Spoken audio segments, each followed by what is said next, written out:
අපි මුලින්ම බලමු Kotlin වල තියෙන data types වර්ග මොනවද කියලා. ඉතින් Kotlin වල අපිට mainly data types වර්ග පහක් බලා ගන්න පුළුවන්. integer, string, double, ඒ වගේම char, ඒ වගේම boolean.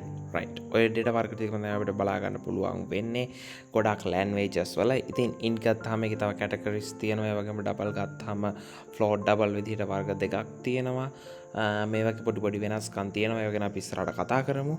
right. මම මුලින්ම මෙතන main function එකක් declare කරගන්නම්. main function එක implement කරන්න මම ලෑස්ති වෙන්නේ. ඉතින් මම මුලින්ම මෙතන හැම data type එකකට අදාළවම variables හදා ගැනීම සිද්ධ කරනවා. අපි බලනවා කොහොමද අපි variable හදාගන්නේ හැම data type එකකටම අදාළ වෙන විදිහට කියන එක. right.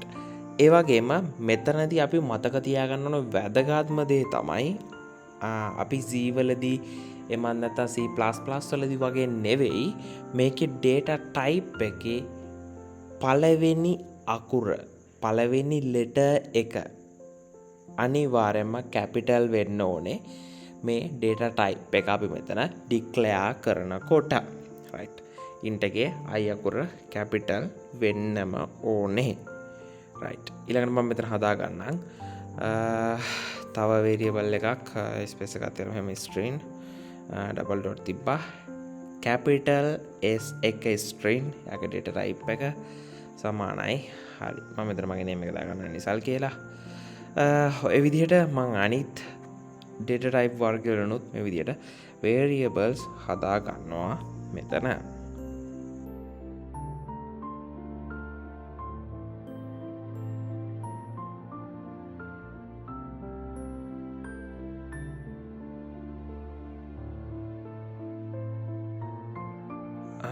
ඩබල් එකකුත් මම මේ විදිහට දාගන්නම්. හැමතිස්සෙම මේ keywords enter වෙනවා. right. මම මේ විදිහට ඩබල් එකකුත් දාගන්නම්.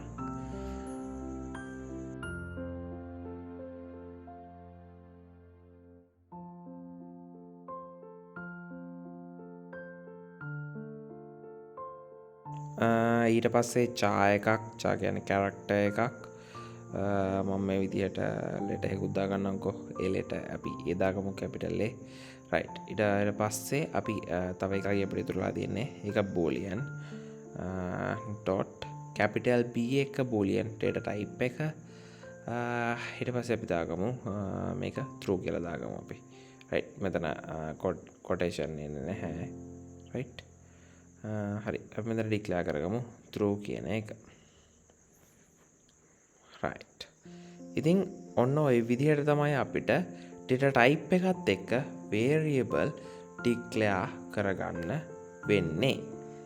මේ තියෙන int එකක්, මේ තියෙන string එකක්, ඊට පස්සේ අපි double එහෙම නැත්නම් floating point එක දශම ස්ථානත් එක්ක එන එකක්, numerical value එකක්, ඊට පස්සේ character එකක්.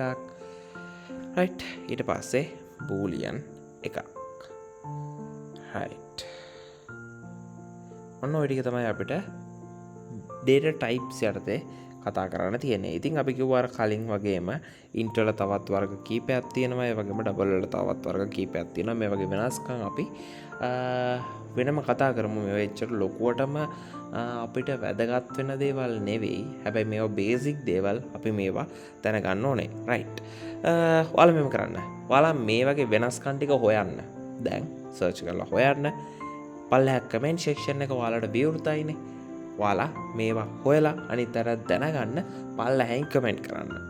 ඔයාලට බැරි දෙයක් තිබ්බොත් අපි වෙනම වීඩියෝ එකකින් ඒ ගැන අහපව් කතා කරමු. ඉතින් දැන් අපි දන්නවනේ int ගත්තොත් ඒ වගේ වර්ග කීපයක් තියෙනවා. double ගත්තොත් ඒ වගේත් වර්ග කීපයක් තියෙනවා. ඉතින් මේ numerical ඒ කියන්නේ ගණිතමය නැත්තම් අංකමය data types වල convert කරන්න පුළුවන් ක්‍රම තියෙනවා. උදාහරණයක් විදිහට අපි int එකක් ගත්තොත් ඒක float එකක් විදිහට එහෙම නැත්නම් float එකක් ගත්තොත් ඒක int එකක් විදිහට අපි convert කරගන්න පාවිච්චි කරන ක්‍රම තියෙනවා. right. ඉතින් මම ක්‍රම ටික මේ විදිහට දාගන්නම්. අපි int එකක් byte කරන්න පුළුවන් අපිට. ඒ වගේම අහපව් float එකක් අපිට පුළුවන් ඔව් ෆ්ලොට් එකක් අපිට ආපහු කන්වර්ට් කරගන්න පුළුවන් වෙනවා ඩබල් එකක් විදිහට.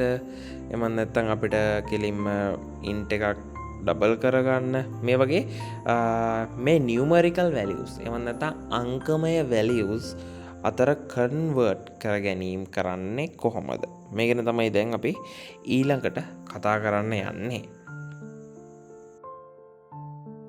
හරි. ඒක මං කියලා දෙන්න මේ විදිහට මං x එකක් ඩික්ලෙයාර් කරගන්නම්කො මෙතන. මං int variable එකක් හදා ගන්නවා x කියලා. ඒකට මම value එක assign කරනවා 10 විදිහට. x සමානයි 10 විදිහට. ඊට පස්සේ මං තව variable එකක් පල්ලෙහෙන් හදා ගන්නවා y කියලා. ඒ variable එක මම හදාගන්නේ long variable එකක් විදිහට. මෙතනදි මට ඔයාලට මේක වෙනස්කමක් පෙන්වන්න බෑ. හැබැයි රයිට් කමන්නේ. අපි මේ විදිහට හදාගමුකෝ. ඊට පස්සේ මම මේක කන්වර්ට් කරගන්න x .to long කියලා මම ලියා ගන්නවා මෙතන කෝඩ් එක. ඒ කියන්නේ මම x කියන int සංඛ්‍යාව long එකක් විදිහට කන්වර්ට් කරගන්නවා. රයිට්. ඔන්නෝම තමයි අපිට කන්වර්ට් කරගන්න වෙන්නේ. ඒ කියන්නේ අපි මෙතනදී පාවිච්චි කරන්නේ to කියලා දාලා කන්වර්ට් කරන්න ඕනේ data type එක අපි එතනට use කරනවා.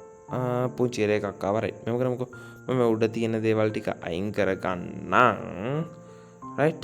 ඒ ටික අයින් කරගෙන හරි. දැන් අපි මේක run කරලා බලමු හවසරයක්. හරි. ඔයාලට පේනවා මෙතන value එක 10යි ආවේ. මට මේක වෙනසක් පැහැදිලිව පෙන්වන්න බෑනේ. මම ඒක නිසා මෙතන දාගන්නම් y එක ඩබල් එකක් විදිහට මම මෙතන ඩික්ලෙයාර් කරගන්නම්කො right. y එක ඩබල් එකක් කරා. ඒතර මට දැන් කන්වර්ට් කරන්න ඕනේ to double x කියන int එක to double විදිහට තමයි කන්වර්ට් කරන්න ඕනේ right. මම මේ විදිහට දාලා මේක run කරගන්නම්.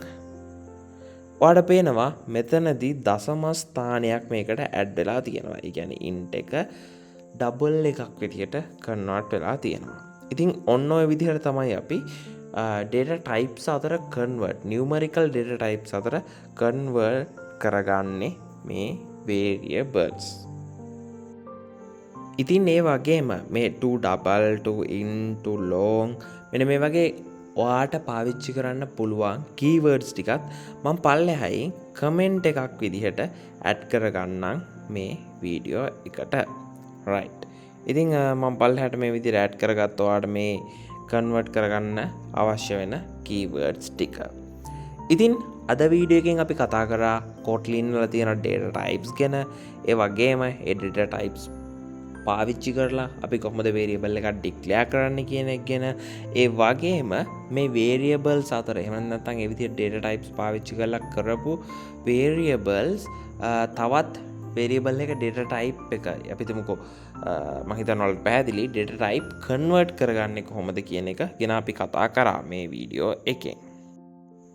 right. ඉතින් මම හිතනවා අද වීඩියෝ එක ඔයාලට වැදගත් වෙන්න ඇති කියලා. මේ වීඩියෝ එක ඔයාගේ යාළුවන්ටත් දැනගන්න share කරන්න. ඒ වගේම Kotlin video series එකත් එක්ක දිගටම එකතු වෙන්න මගේ YouTube channel එක subscribe කරන්න.